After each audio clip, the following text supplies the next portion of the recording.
नमस्कार मित्रों, मैं हूं डॉक्टर रामजी भाई। आपके लिए एक छोटी सी कहानी लेकर आया हूं। कहानी आपको अच्छी लगे तो लाइक, शेयर एवं सब्सक्राइब करें तथा घंटी अवश्य दबाएं। आइए कहानी का आनंद लेते हैं।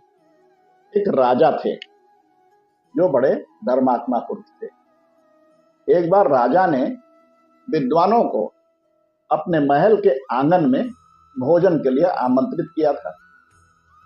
सभी विद्वानों को भोजन कराने की तैयारियां चल रही थी।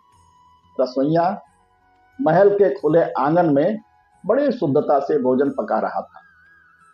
सभी विद्वान भोजन की प्रतीक्षा में बैठे थे। राजा सभी के स्वागत में लगे थे। उसी समय एक चील अपने पंजे में एक जिंदा सांप को लेकर महल के ऊपर से गुजर रही थी। पंजों में दबे सांप ने अपनी आत्मरक्षा के लिए चील से बचने के लिए अपने फन से जहर निकाल दिया। उसी समय राजा के आंगन में विद्वानों के लिए भोजन पक रहा था। उस लंगर में सांप के मुख से निकली जहर की कुछ बूंदें गिर गईं। किसी को कुछ भी नहीं पता चला। सभी विद्वान जो भोजन करने के लिए महल में पधारे थे, उन सब की जहरीला खाना खाते ही मौत हो गई। जब राजा को भोजन के लिए आए सारे विद्वानों की मृत्यु का समाचार मिला तो उन्हें बहुत दुख हुआ। ऐसे में अब मृत्यु लोक के देवता यमराज के लिए यह फैसला कर पाना बहुत मुश्किल हो रहा था कि इस जघन्य पाप कर्म का फल किसके खाते में डाला जाएगा। इस विषय को लेकर यमराज सोच में पड़े थे। कुछ भी समझ में नहीं आ रहा था।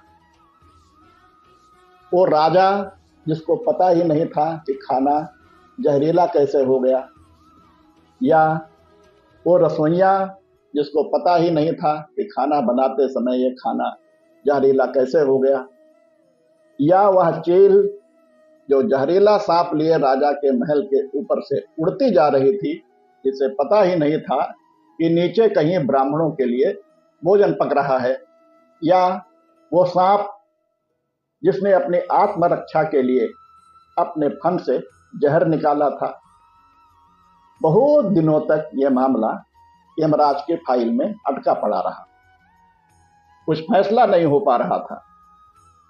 फिर कुछ समय बाद कुछ ब्राह्मण राजा से मिलने उस राज्य में आए और उन्होंने किसी महिला से राजमहल जाने का रास्ता पूछा।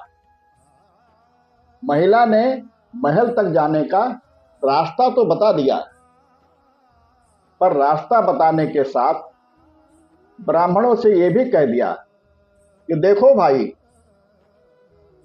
जरा एक बात का ध्यान रखना, और राजा आप विद्वानों को खाने में जहर देकर मार भी देता है।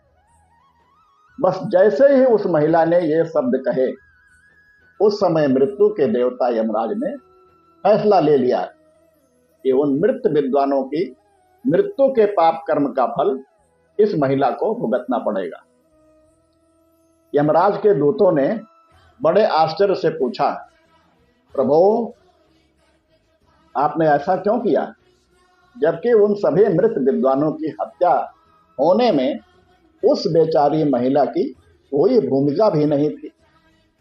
तब यमराज ने कहा कि भाई देखो, जब भी कोई व्यक्ति किसी प्रकार का पाप कर्म करता है तब उसे बड़ा आनंद मिलता है, पर उन मृत विद्वानों की हत्या से ना तो राजा को आनंद मिला और ना ही उस रसोइया को आनंद मिला, और ना ही उस सांप को आनंद मिला, और ना ही उस चील को आनंद मिला।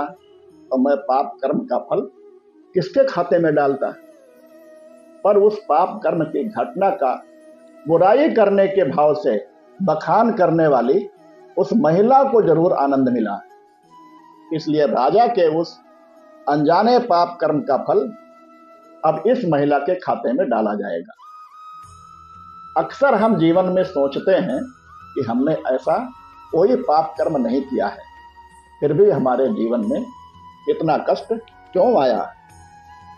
ये कष्ट और कहीं से नहीं, बल्कि लोगों की बुराई करते ही हमारे खाते में ट्रांसफर हो जाता है।